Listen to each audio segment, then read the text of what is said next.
नमस्कार नागपुर समय में आपका स्वागत है। महासंग्राम महाराष्ट्र चुनाव 2024 का आगाज तो हो चुका था और आज अंजाम तक हम लोग पहुंचने वाले हैं। मैं हूं आपके साथ रत्नाकर और मेरे साथ में नीलेश आपका बहुत बहुत स्वागत है।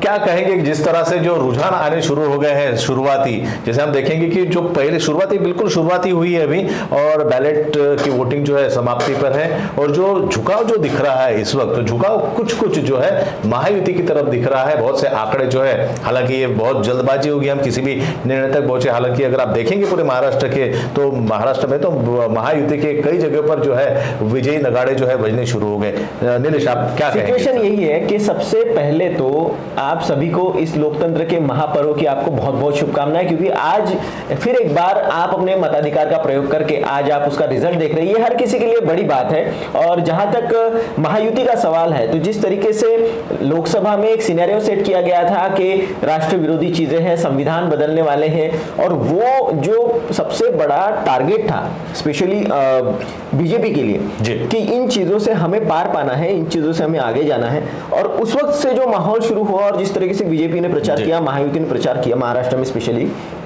तो महाराष्ट्र में एक चीज देखने को मिली कि इन सारी चीजों के बाद धीरे धीरे उस सिनेरियो से ऊपर उठकर जो महायुति ने शुरुआत की है, बीजेपी ने शुरुआत की है, वो एक देखने वाली चीज होगी। महाराष्ट्र में स्पेशली दो चीजें थी। एक तो ये सिनेरियो जो सेट किया गया था, दूसरा उद्धव ठाकरे, शरद पवार और कांग्रेस, इन तीनों की जो मिलीजुली महाविकास आघाड़ी थी, उसमें एक चीज सबसे जरूरी चीज थी कि इन्होंने जो सेटिंग की थी कि हमारी पार्टी छीन ली, हमारी सारी चीजें कवर अप कर ली, भतीजे ने चाचा को धोखा दे दिया, ये सारी चीजें निगेटिव थी। कहीं ना कहीं वो हम ये कह सकते हैं इसमें कि सहानुभूति बटोरने की जो कोशिश थी उसमें शुरुआत में वो की गई थी।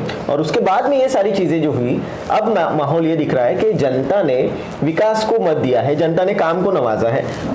और शुरुआत तो यही कहती है कि महायुति आगे बढ़ रही है, महायुति तगड़ी लीड महायुति ने हासिल कर ली। विकास के साथ साथ में बहुत से कुछ मुद्दे हैं, जैसे हम देखेंगे कि 2019 को अगर हम 2024 से अगर कंपेयर करते हैं तो उसमें कई चीजें हैं। जैसे महिलाओं की अगर बात करें तो महिलाओं के लिए 2.5 महीना पहले अचानक से जो है महायुति ने लाड़की बहन योजना लाई थी। कई ऐसी योजनाएं जिनकी घोषणा कर दी, जिससे महिलाओं का जो प्रतिशत भी जो है वो बढ़ गया। जो रुझानों में भी उसका असर देखने को मिलेगा कि 1500 रुपए की जो है शुरुआती घोषणा कर दी और वो देना भी शुरू कर दिया। और जब तक की आचार संहिता लागू हो तो जो लाडली बहनें हैं लाखों में वो पैसा भी जो है महायुति सरकार ने बांटा। तो कहीं ना कहीं इसका असर भी जो है महिलाओं के जो प्रतिशत जो है मतदान में, उसमें वो कहीं ना कहीं दिखाई दे रहा है। और दूसरी चीज ये भी थी कि महिलाओं के लिए अगर कुछ किया जाए तो निश्चितों को याद बहुत रखती है। और यही चीजें देखने को मिली। जहां तक वोट परसेंटेज का सवाल है तो महिलाओं का भी बहुत बड़ा वोट परसेंटेज है और उसमें मुस्लिम वोट सबसे ज्यादा इसमें कवर अप हुआ। ऐसा यहाँ पर फिलहाल शुरुआती इसमें रुझानों में दिखाई दे रहा है। जी, हमारी बातचीत के बीच लोगों को बड़ी उत्सुकता हो गई कि नागपुर और नागपुर के जो पेरी है, इसमें जो रुझान है वो किस तरफ बढ़ रहे हैं। तो शुरुआत से अब तक का अगर थोड़ा सा हम संज्ञान लें तो इसमें हम आपको बताना चाहेंगे कि मध्य नागपुर से शुरुआती दौर में जो है बंटी शेरके जो कि कांग्रेस के उम्मीदवार है आगे चल रहे थे, लेकिन अब कुछ समय पहले जो है प्रवीण दत्त जो कि भारतीय जनता पार्टी के हैं 126 मतों से वो आगे चल रहे हैं। हालांकि ये बहुत ही शुरुआती आंकड़े हैं। वहीं अगर हम उत्तर नागपुर की बात करें तो उत्तर नागपुर में जो है शुरुआती दौर में जो है कांग्रेस के नितिन राउत जो है वो आगे चल रहे थे, लेकिन अब जो है मिलिंद मारे भी बहुत कम बढ़त लेकर वो भारतीय जनता पार्टी के जो है वो आगे चल रहे हैं। बिल्कुल। और फिलहाल लेटेस्ट में खबर आ रही है कि मध्य नागपुर से दटके जी हैं 124 मतों से आगे चल रहे हैं। ये भी एक बात है। वांद्रे पूर्व से भी, पूरे महाराष्ट्र के भी हम आपको अपडेट देते रहेंगे। कई जगह से अपने वांद्रे पूर्व से वरुण सरदेसाई भी 5000 वोटों से आगे चल रहे हैं। तो हर जगह अलग अलग रुझानों में कम ज्यादा हो रहा है। और वो जो समीकरण कहे या ये आलेख हम लोग कहे कि जो आलेख है चढ़ता उतरता रहेगा। और जैसे हम देख रहे कि शिरडी से विखे पाटिल जो है ये 20,000 मतों से जो है वो आगे चल रहे हैं, एक जानी मानी सीट है।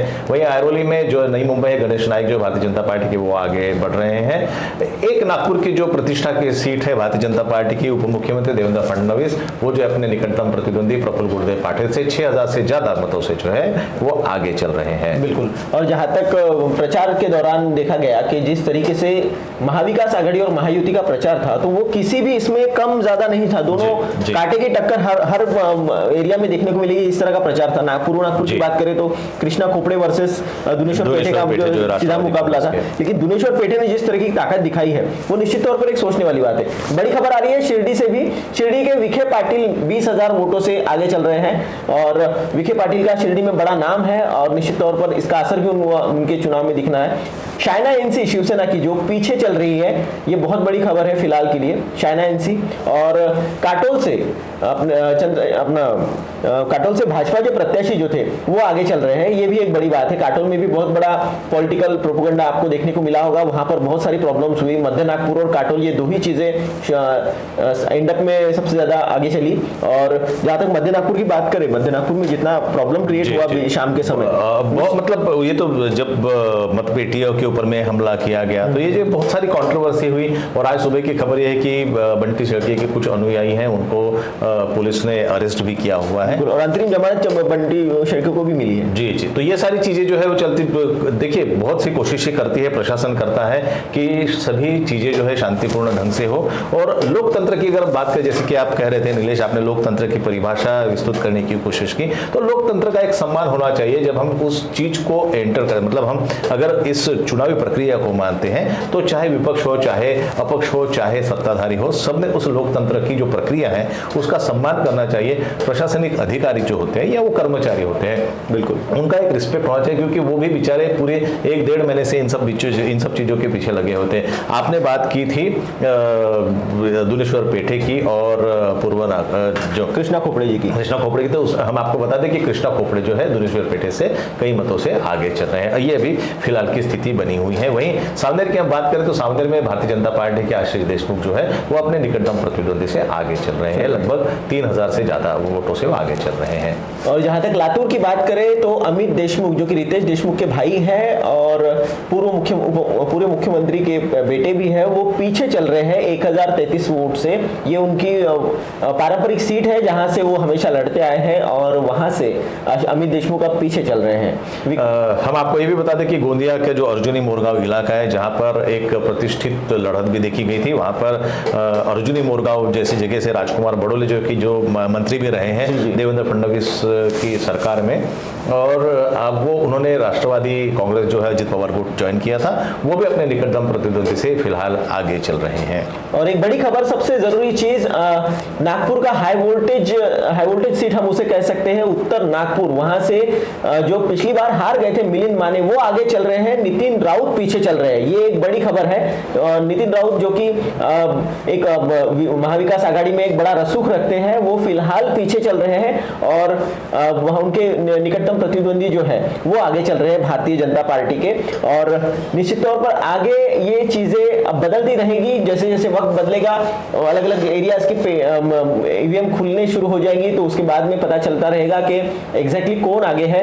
फिलहाल 288 सीट जो महाराष्ट्र की है उन सभी पर यहाँ पर काउंटिंग शुरू हो गई है अलग अलग जगहों पर, और पूरे महाराष्ट्र का अपडेट हम आपको देते रहेंगे। फिलहाल महायुति 216 सीट पर आगे चल रही है और इसका ये एक बड़ी खबर है, क्योंकि जिस तरीके से फॉलोअप हो रहा था और महाविकास आघाड़ी 52 सीटों पर चल रही है आगे, और बाकी सीटों पर अदर आगे लोग चल रहे हैं। मगर एक बात है कि जिस तरीके अपडेट उन्होंने उठाया है 216, ये बहुत बड़ी एक जो हम लोग जो एक जैसे कि हम कहे कि एग्जिट पोल की अगर हम बात करें तो एग्जिट पोल के भी नतीजों को नकारते हुए कहे या उससे आगे जाके जो रियलिस्टिक फिगर जो है वो अब जाकर आज खुलेंगे, तो एग्जिट पोल की तुलना और आज के रिजल्ट की तुलना ये कहां तक होती है ये तो आने वाला समय बताएगा।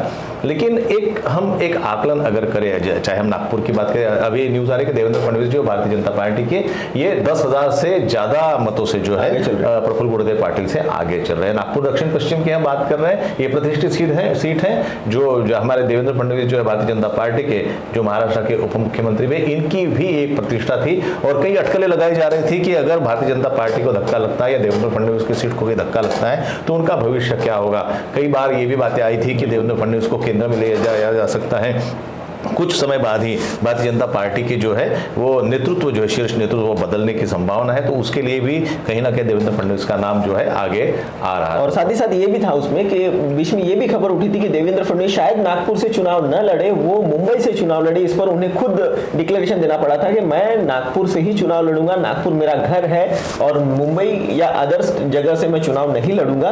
ये सारी चीजें। अब्दुल सत्तार जो कि शिंदे गुट से सबसे ज्यादा कंट्रोवर्शियल चेहरा माना गया है, उनके अपनी चर्चाओं में रहे, वो अपने बड़बोलेपन से चर्चाओं में रहे, वो पीछे चल रहे हैं। ये एक बड़ी खबर सामने आ रही है। अब्दुल सत्तार का सबसे जरूरी चीज, उनके कई चीजें सामने आई चुनाव में खड़े और विपक्ष ने उन्हें काफी घेरा उस विषय पर और शिंदे सरकार को भी घेरा। यहाँ पर नीतीश राणे जो है वो भी आगे चल रहे हैं, भारतीय जनता पार्टी से आते हैं। और सबसे बड़ी खबर, रोहित पवार जो कि जामखेड़ से और वो पीछे चल रहे हैं, ये बहुत शरद, इस पूरे जो आंकड़े हमारे साथ में आ रहे हैं, हमारे सामने आ रहे हैं, हम महाविकास आघाड़ी की बात करें, महायुति की बात करें, तो कहीं ना कहीं ये माना जा रहा था कि शरद पवार का जो एक रुसूख है, उनका जो अनुभव है, और उन्होंने इस बार 2024 की महाराष्ट्र की सत्तांतरण करने के लिए बहुत ज्यादा जमीन से जुड़ने से शीर्ष तक सारे साम दाम दंड भेद की हम बात करें तो पूरा जोर लगा दिया था। लेकिन कहीं ना कहीं सबसे ज्यादा नुकसान जो है राष्ट्रवादी शरद पवार गुट को ही होता हुआ दिख रहा है। और जिस तरीके से पिछली बार जो हुआ था शरद पवार लोकसभा के चुनाव में और बाकी जगह पर शरद पवार गुट का जो एक दबदबा दिखा था, वो दबदबा कहीं से थोड़ा सा पीछे आता हुआ दिख रहा है। और जहां तक बात करें हम संविधान बदलने की और बाकी मुद्दों के ऊपर पक्ष को घेरने की, सत्ता पक्ष को, तो जिस तरीके से ये सारी चीजें पीछे रह गई है और जिस तरह से आगे बढ़ा है, देखिए एक बड़ी खबर आ रही है कि फिलहाल तो स्थिति ऐसी कि रिकॉर्ड ब्रेक बहुमत की तरफ महायुति बढ़ती हुई दिखाई दे रही है फिलहाल अभी के आंकड़ों पर। और उसके लिए सबसे बड़ा जो कारण जो सामने आ रहा है वो फिर से एक बार वही आ रहा है कि लाडली बहन योजना जो है ये कहीं ना कहीं कारगर सिद्ध होती हुई दिख रही है, बहुत ज्यादा। हालांकि हम अगर देखें कंपैरिजन, अगर हमने आंकड़ों का जो आकलन किया है उसमें महिलाओं की टक्केवारी जो है सिर्फ 1% से बढ़ी हुई है। बाकी अगर आप कंपेयर करें कि पुरुषों की तुलना में महिलाओं का जो प्रमाण है मतदान का वो अभी भी कम ही है, हालांकि 2019 के कंपैरिजन में जरूर 1% से बढ़ा हुआ है। कामठी मौदा माफ कीजिएगा, कामठी और मौदा विधानसभा क्षेत्र की हम बात करें जहां पर भारतीय जनता पार्टी के महाराष्ट्र प्रदेश अध्यक्ष चंद्रशेखर बावन को एक प्रतिष्ठित जो है सीट है वो अपने निकटतम प्रतिद्वंदी से आगे चल रहे हैं और 6000 से ज्यादा मतों से वो फिलहाल आगे चल रहे हैं। वहीं एक और सीट थी उमरेड की, जिसके लिए सबसे ज्यादा चर्चा हुई और कांग्रेस ने भी जो है एक नया चेहरा जो है, नया चेहरा हम नहीं कह सकते क्योंकि उनका जो सामाजिक दायित्व था उन्होंने निभाते हुए आज उस सीट पर हक मांगा था, संजय मेश्राम जी की मैं बात कर रहा हूं, तो ये अपने निकटतम प्रतिद्वंदी जो है हमारे पारवे जी, सुधीर पारवे जी से आगे चल रहे हैं। वो भी लगभग 6000 मतों से जो है वो आगे चल रहे हैं। बिल्कुल। और सबसे जरूरी चीज, राज ठाकरे जी के बेटे यानी कि अमित ठाकरे जी माहिम सीट से वो पीछे चल रहे हैं, तीसरे नंबर पर लुढ़क गए हैं, तो बहुत बड़ी ये भी सीट है। और यहाँ पर कई चीजें हमें पता चल रही है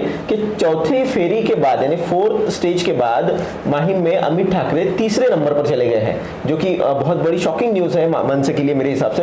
और जहां तक बाकी लोगों की बात करें तो कई लोग ऐसे हैं कि जो जैसे कुलदीप कदम है जो कांग्रेस के हैं वो पीछे चल रहे हैं तुलजापुर से। रोहित पाटिल जो कि आर पाटिल के बेटे हैं ताजगांव सीट से वो आगे चल रहे हैं। दरियापुर में रमेश बुंदेले भी पीछे चल रहे हैं और कई ऐसे सरोज अहिरे हो गए राष्ट्रवादी की देवताली से, वो भी पीछे चल रही है। योगेश घोलप वहां से आगे हैं और दापोली से योगेश कदम आगे चल रहे हैं शिवसेना के और संजय कदम वहां पर पीछे चल रहे हैं। संजय राठौड़ जो कि एक बहुत दूसरा कंट्रोवर्शियल चेहरा और दूसरा बड़ा चेहरा जिस पर सारी चर्चा हुई, वो पीछे चल रहे हैं। नरहरि झिरवाल जो थे राष्ट्रवादी के वो भी पीछे आगे चल रहे हैं, माफ कीजिएगा। सुनील प्रभु जो थे शिवसेना के वो भी आगे चल रहे हैं। संजय निरुपम वहां पर पीछे है, ये बहुत बड़ी बात है। संजय निरुपम का अपना एक अलग रसूख रहा है, पुराने नेता है और बड़े नेता है, वो भी पीछे चल रहे हैं। और सबसे इंपॉर्टेंट मैं आपको बता दें, अचलपुर सीट से जो है प्रहार के बच्चू कडू, ये भी एक बहुत बड़ा नाम है महाराष्ट्र की राजनीति में, जो तीसरी आघाड़ी से जुड़ा हुआ, तीसरी आघाड़ी उन्होंने कुछ गठों के साथ में मिलकर दी, वो भी अपने निकटतम प्रतिद्वंदी से फिलहाल पीछे चल रहे हैं। ये बहुत बड़ी खबर है अभी की इस वक्त की। और पोस्टल वोट्स में भी आप देखेंगे तो पोस्टल वोट्स में रवि राणा भी आगे चल गए थे बुरगन में, वहां से उनके लिए भी वो सीट जीतना बहुत, जो युवा स्वाभिमान पार्टी के उनके लिए वो सीट जीतना बहुत जरूरी है। प्रफुल्ल गुर्दे पीछे चल रहे हैं और साथ ही साथ आनंद तिड़के शिवसेना के जो नांदेड़ से दक्षिण से काम लड़ रहे थे वो भी पीछे चल रहे हैं। जहां तक बात बाकी जगहों की है तो अनुजा केदार सावनेर की, जो कि सुनील केदार की पत्नी है, वो 2000 से ज्यादा वोटों से पीछे चल रही है। सावनेर की सीट बहुत कंट्रोवर्शियल थी, सुनील केदार को लड़ने से मना कर दिया गया था कोर्ट के निर्णय के बाद, उन्होंने अपनी पत्नी को इसमें उतारा था और वो अब पीछे चल रही है 2812 वोटों से, जो कि क्लियर कहा जा रहा था कि वहां से केदार की सीट को कोई धक्का नहीं लग सकता, ऐसी चर्चा चल रही थी। मगर फिलहाल ऐसा चित्र दिख रहा है कि वो रुझानों में वो पीछे चल रही है और उनका जो वोट, ये जो 2812 जो वोट है वो ये अभी शुरुआती जो अभी कई फेरियां होनी है और शुरुआती दौर में ये लग रहा है कि 2812 मतों से जो है अनुजा केदार जो है काटोल क्षेत्र से जो पीछे चल रही है। फिर से एक बार हम चलेंगे उत्तर नागपुर की ओर, जहां उत्तर नागपुर फिर से एक बार नितिन राउत ने मिलिंद माने जो है भारतीय जनता पार्टी के उन पर आगाड़ी प्राप्त कर रही है और वो अपने निकटतम प्रतिद्वंदी भारतीय जनता पार्टी के मिलिंद माने से फिलहाल आगे चल रहे हैं। वही पूर्व नागपुर में कृष्णा खोपड़े जो है वो फिर से हमारे जो दुनेश्वर जी पेटे जो राष्ट्रवादी कांग्रेस पक्ष के उनसे बढ़त बनाकर आगे चल, ये बढ़त 4000 वोटों से भी ज्यादा की हो गई है और उनसे वो आगे चल रहे हैं। कृष्णा खोपड़े बड़ा नाम है, 3 बार के यहाँ पर के एमएलए थे और फिलहाल सिटिंग एमएलए है। और जहां तक राष्ट्रवादी कांग्रेस की सीट का सवाल है तो यहाँ पर बहुत इसके लिए भी कोशिशें हुई थी कि ये सीट कांग्रेस को मिले और कांग्रेस के नेताओं ने इसके लिए बहुत कोशिश की थी, मगर उसके बाद वो सीट राष्ट्रवादी कांग्रेस को गई, शरद पवार गुट को, और उसके दुनेश्वर पेठे उस सीट पर उन्होंने चुनाव लड़ा और फिलहाल वो 4000 वोटों से पीछे चल रहे हैं। वही अब नागपुर के हिंगना क्षेत्र की हम बात करें तो हिंगना क्षेत्र में भारतीय जनता पार्टी के समीर मेघे जो है वो बढ़त बनाकर आगे चल रहे हैं। वहीं पश्चिम नागपुर से सुधाकर कोड़े जो है वो भी आगे चल रहे हैं। दक्षिण नागपुर के हमारे पास में आंकड़े आ रहे हैं, यहाँ पर मोहन मते जो है 1000 से ज्यादा वोटों से अपने निकटतम प्रतिद्वंदी गिरीश पांडव से आगे चल रहे हैं। ये सर ये जो कुछ सीटें थी जैसे दक्षिण नागपुर हो गया, पश्चिम नागपुर हो गए, यहाँ पर जो माहौल क्रिएट किया था, जैसे पश्चिम नागपुर की बात करें तो जिचकार जी का जिस तरह से सारी चीजें सामने और उनकी जो पूरे चुनाव के दौरान वो चीजें मिलना वो वहां पर हाई वोल्टेज ड्रामा होने के सबसे ज्यादा चांसेस थे। और जिस तरह से मध्य नागपुर की भी बात करें, मध्य नागपुर में जिस चुनाव के शाम को जो वाकया हुआ जिसकी वजह से कई लोगों पर गुनाह भी दाखिल हुए और जिस एटमॉस्फेयर में वो सारी चीजें कवर अप की गई, तो वहां पर एक समझ में आता है कि ये चुनाव इतना आसान नहीं था हर किसी के लिए, हर कोई डरा हुआ था, हर कोई परेशान था। देखिए ऐसा है कि हम इस प्रक्रिया को किस तरह से एक्सेप्ट करते हैं। एक हम अपनी धारणा बना लेते हैं कि हमारे साथ में कुछ गलती हो रहा है, तो उस धारणा के तहत हम कुछ गलत हरकतें कर लेते हैं। अगर हम बल्टी शेल्के की बात करें तो उनका जो राजनीतिक करियर कहे या सामाजिक करियर कहे वो हमेशा एग्रेसिव रहा है। जी। लेकिन इस एग्रेशन को कहीं ना कहीं जो है एक संयम की सीमा में बांधना जरूरी होता है। अगर आप नेतृत्व करने की बात अगर करते हो, अगर आप चाहते हो कि आप वो यंग एज है और नेतृत्व उन्होंने किया है, उनको रिकमेंडेशन भी है, इस बात से हम नकार नहीं सकते, लेकिन उस रिकमेंडेशन को अगर थोड़ा सा शांति और समझ के साथ हम करें, क्योंकि हम हमला कर रहे हैं या हम हिंसात्मक कोई गतिविधि कर रहे हैं तो वो किसके प्रति कर रहे हैं ये समझना बहुत जरूरी है। हम उन अधिकारियों उन कर्मचारियों के ऊपर में कर रहे हैं जो एक प्रशासन का हिस्सा है, उनका किसी भी चाहे कंट्रोवर्सी हो वह हम इस पर चर्चा नहीं कर सकते कि क्या गलत है क्या सही है या प्रक्रिया में क्या कमियां रहेगी थी, लेकिन हम जो निर्णय लेते हैं कि किसी को क्षति पहुंचाने की, तो वो क्षति पहुंचाने की क्षमता या क्षति पहुंचाने की हरकत जो हम करते हैं उसका आकलन हमने जरूर करना चाहिए। तो कहीं ना कहीं आपको नुकसान, आज देखिए कल चल के एक अगर हम देखें कि हम अगर चाहते हैं, भारतीय जनता अगर चाहती है कि युवा जो है वो राजनीति में पदार्पण करे, तो वो हम एक, और जो ऑलरेडी राजनीति में अगर हम बंटी शेल्के की बात करें तो एक आदर्श उन्होंने स्थापित करना चाहिए युवकों के पीछे कि किस तरह से उनको इन सब चीजों को संयम से भी आगे जाना चाहिए। तो कहीं ना कहीं उनका संयम उस वक्त जो है उसका खामियाजा, हालांकि जो हमारी कानून व्यवस्था है उसका खामियाजा उनको जरूर भुगतना पड़ेगा और आने वाले उनके करियर के लिए कहीं ना कहीं एक रोड़ा साबित हो सकता है, जो कि नहीं होना चाहिए। क्योंकि जब शुरुआती दौर था मैंने भी उनको पूरा ऑब्जर्व किया है, उनकी एक खासियत थी जी कि ये एकमात्र ऐसा उम्मीदवार था जो 6-6 घंटे 4-4 घंटे फेसबुक लाइव पर प्रचार कर रहे थे। नहीं, हम प्रचार कहाँ है, किस तरह से कर रहे हैं, ये सारी चीजें उन्होंने लोगों से छुपा कर नहीं रखी, ये सारी चीजें उन्होंने लोगों के सामने की।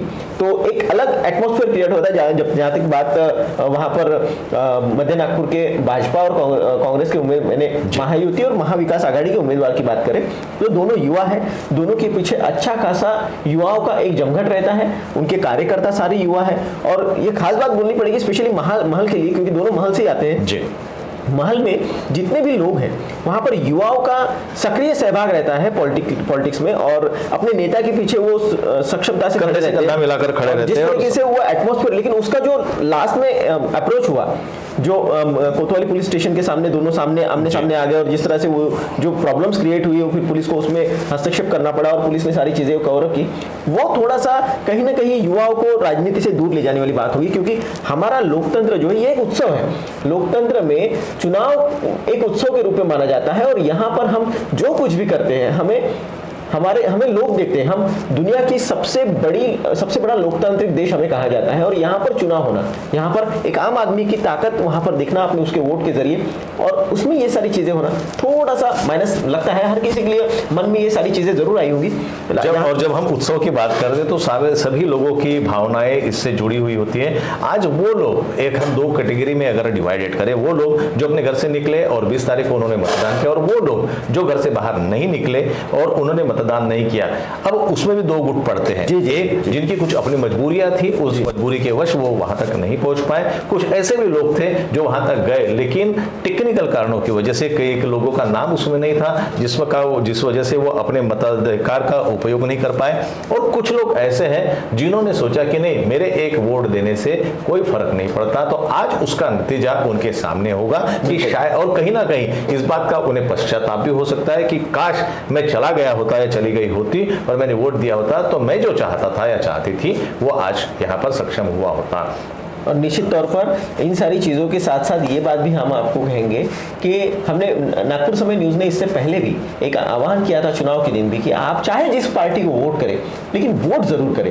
ये वो चीज़ है जो आपको भारत का नागरिक होने का एहसास दिलाती है। आप एक सुदृढ़ नागरिक हैं, एक जिम्मेदार नागरिक हैं, और हमारे देश के विकास में आप हर समय आगे बढ़ना चाहते हैं। सबसे बड़ी खबर एक आ रही है, बाला नांदगांवकर जो कि मनसे के बड़े नेता है, 3000 वोटों से वो पीछे चल रहे हैं, और बाला साहब थोरात जो कि कांग्रेस का एक बड़ा चेहरा है, वो भी पीछे चल रहे हैं। कुछ अब बदलाव दिखने शुरू हो गए, बड़े जो चेहरे हैं वो चेहरे अब पीछे आने शुरू हो गए। हालांकि कांग्रेस के लिए एक अच्छी खबर ये भी है कि साकोली से नाना पटोले जो है, नाना पटोले ब्राह्मणकर जो है भारतीय जनता पार्टी के जो उम्मीदवार है, इंपोर्टेड उम्मीदवार थे वहां पर, उनसे नाना पटोले ने जो है ये बढ़त बना के रखी हुई है। सुबह जब हमने बातचीत देखी थी, मुनगंटी माफ कीजिएगा, वडेट्टीवार जो है वो कांग्रेस का जो चेहरा है, तो एक उनसे सवाल पूछा गया था कि क्या नाना पटोले जी मुख्यमंत्री के दौड़ में है, तो उन्होंने कहा कि नाना पटोले ने, वो प्रदेश के अध्यक्ष है, तो उन्होंने कभी अपने मुंह से ये नहीं कहा कि मैं मुख्यमंत्री बनना है। लेकिन आने वाला समय, अभी तो खैर कांग्रेस और महाविकास आघाड़ी की हम बात करें तो बहुत ज्यादा फर्क है। महायुति जहां 217 वोटों जगह पर आगे चल रही है, वहां सिर्फ 50 सीटों पर जो है महाविकास आघाड़ी को जो है सक्सेस की अगर बात करें तो वो मिलता हुआ दिखाई दे रहा है। इसी बीच भारतीय जनता पार्टी के महाराष्ट्र के सभी नेतागण जो है सागर बंगले पर, यानी कि जो देवेंद्र फडणवीस है, इनके बंगले पर सबका जमावड़ा मिलता हुआ दिखाई दे रहा है। तो कहीं ना कहीं एक पॉजिटिव वेव जो है भारतीय जनता पार्टी के खेमे में जो है जारी, वही कहीं ना कहीं जो महाविकास आघाड़ी है, महाविकास आघाड़ी के गुट में कहीं ना कहीं ये शुरुआती दौर में निराशा फैलती हुई दिखाई दे रही है। इसी बीच जो शिवसेना उबाटा ग्रुप के जो प्रवक्ता है और उनके नेता भी हैं संजय राउत, इन्होंने कहा है, इन्होंने एक सवाल खड़ा किया है कि जो पूरी प्रक्रिया है, चुनावी प्रक्रिया, उस पर ही उन्होंने सवाल खड़ा किया। उनका ये कहना है कि कहीं ना कहीं जो आंकड़े आ रहे हैं तो उसमें कहीं ना कहीं उनको षड्यंत्र की बू आ रही है। उन्होंने कहा है कि ये जनता का फैसला नहीं है। बड़ी खबर है अब तक की कि संजय राउत कह रहे हैं कि जनता का फैसला ये नहीं है, ये कहीं ना कहीं यहाँ पर कुछ गलत हुआ है, जिसके बाद ये सारी चीजें कवर अप हो रही है। और संजय राउत के इस बयान के बाद निश्चित तौर पर भारतीय जनता पार्टी की तरफ से इस पर क्या आंसर आता है, ये देखने वाली बात होगी। जहां तक भाजपा की बात है तो शाम 7 बजे मुंबई मुख्यालय मोदी पहुंच रहे हैं और वहां पर वो मुख्यालय में सबसे मिलेंगे और यहाँ पर अब दरेकर जी का भी बयान आ रहा है कि मुख्यमंत्री भारतीय जनता पार्टी का होगा, फडणवीस सीएम बनेंगे। अब यहाँ पर आपसी इसमें अब जोड़ तोड़ की राजनीति के बीच यहाँ पर साफ साफ यहाँ पर जब क्लियरली यहाँ पर बहुमत होता दिखाई दे रहा है रुझानों में, तो वहां पर अब समझ में आ रहा है कि अब बाकी लोग भी यहाँ पर बोलना शुरू हो गए हैं। दरेकर बोल रहे हैं, दरेकर का कहना है कि मुख्यमंत्री अब भारतीय जनता पार्टी का होगा और देवेंद्र फडणवीस अब सीएम होंगे। चलिए, ये तो बात तय है कि चाहे महाविकास आघाड़ी की सरकार आए या महायुति की सरकार आए, जिस पक्ष को ज्यादा सीटें मिलेंगी उनका मुख्यमंत्री होना तो तय है। अब इसके बाद जो सरकार बनेगी, सरकार बनने के वक्त जो है कि किसको कितने आंकड़े मिले और बहुमत स्पष्ट रूप से आता है पूरी आघाड़ी को या नहीं आता, या उनको फिर से कुछ ना कुछ किसी की मदद लेनी पड़ती है, ये देखना दिलचस्प। और कई बातें हमें करनी, कई जो रुझान है हमारे सामने आ रहे हैं। अभी ये शुरुआती दौर है, आने वाले समय में और क्या चीजें होंगी, क्या आंकड़े अपना रुख बदलते हैं, किस तरह से ये आज का दिन पूरा बदलता है और महाराष्ट्र किस ओर अग्रसर होता है, कुछ ही समय में हम फिर से आपसे जुड़ेंगे। फिलहाल वक्त हो चला एक छोटे से ब्रेक का, आप बने रहे हमारे साथ में नागपुर समय पर।